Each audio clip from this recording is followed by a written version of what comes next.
yoshliginglarda buvijoninlar qilib bergan qatlamalarni eslaysizlarmi? 2 stakan suv, 1 osh qoshiq tuz, 1 osh qoshiq yog', 1 kilocha un solib, o'rtacha xamir qilib olamiz. Yarim soatga tindirib qo'yamiz. Ko'k piyoz o'zani ko'k tomonini mayda qilib to'g'rab olamiz. Xamirimizni 2 bo'lakka bo'lib olib, bittasini yoyib turamiz. Milterni 200 grammlik 72% mahsulotini eritib, suvini chiqarib, 100 gramm pista yog'ini qo'shib yuboramiz. Shu omoqda yog'larimizni surib olib, piyozlarni sepib olamiz. Voya bolajonlarim o'ynab kulib yeysin, mazali bo'lsin, chiroyli chiqsin. Bolalarimga osh bo'lsin.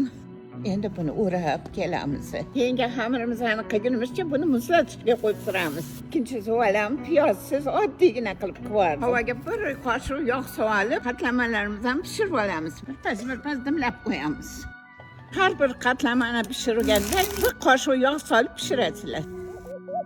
Voy varoladi. Bismillahirrahmanirrahim. Juda mazali.